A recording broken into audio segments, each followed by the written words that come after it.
Gaza शहर के अल अहाली अस्पताल पर हुए हमले में कौन जिम्मेदार है? 500 मौतों के लिए कौन जिम्मेदार है? इजराइल और हमास दोनों इस हमले के लिए एक दूसरे को कसूरवार ठहरा रहे हैं। अच्छा, मैं आपसे एक सवाल पूछना चाहूंगा कि इजराइल अमेरिका के प्रेसिडेंट जो बाइडेन के आने से ठीक पहले ये हमला करने की गलती करेगा, या जो बाइडेन के आने से पहले हमास के नौसिखिए आतंकवादियों ने मिसफायर हुआ?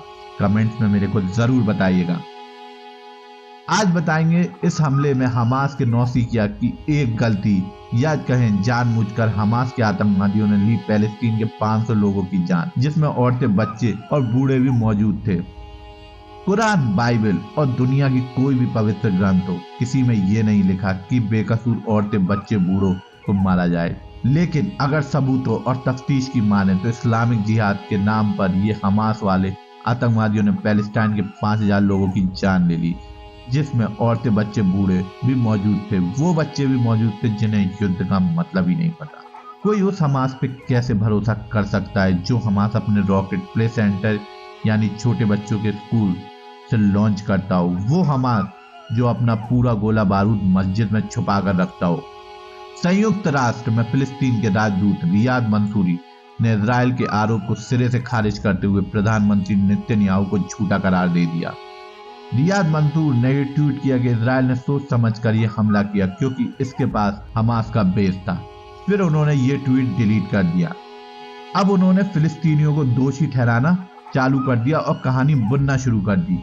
सेना के इजरायली प्रवक्ता ने एक बयान दिया है कि उन्होंने केवल ये कहा था कि अस्पताल को खाली करना है, लेकिन हमास ने उस अस्पताल पर धमाका बोल दिया और वे उस अपराध के लिए जिम्मेदार हैं और वे इससे बचने के लिए अब कहानियां बुन रहे हैं।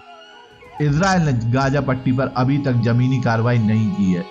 अमेरिका के राष्ट्रपति जो बाइडेन आज इजराइल पहुंच रहे हैं। इस दौरान उन्हें अरब देशों के कुछ नेताओं से भी मिलना था, लेकिन उन्होंने ये मीटिंग रद्द कर दी। फिलिस्तीन के प्रधानमंत्री का कहना है कि वे इस माहौल में बैठक में शामिल नहीं हो सकते। जो बाइडेन ने इजराइल के बात का समर्थन किया है कि उन्होंने मंगलवार को अस्पताल पर हमला नहीं किया था, जिसमें कई सौ लोग मारे गए थे। वहीं दूसरी ओर फिलिस्तीन समूह हमास का कहना है कि इस हमले का जिम्मेदार इजराइल है।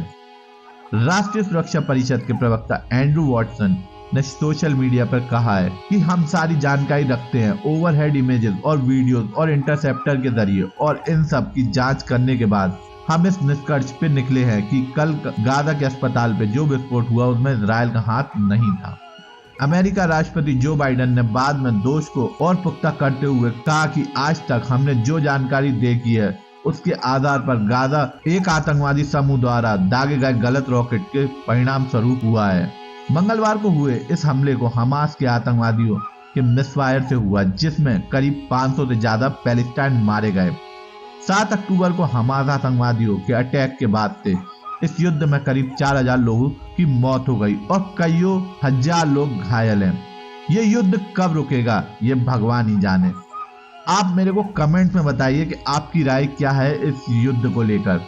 इसी के साथ मैं इस वीडियो का अंत करता हूँ। आशा करता हूँ मेरी ये वीडियो आपको अच्छी लगी होगी। ऐसी नॉलेजेबल वीडियोस के लिए मेरे channel treasure knowledge TV Hindi को लाइक एंड सब्सक्राइब कीजिए और कमेंट्स में जरूर बताइए कि आपको कैसी लगी ये वीडियो। जब तक के लिए धन्यवाद। जय मां भारती।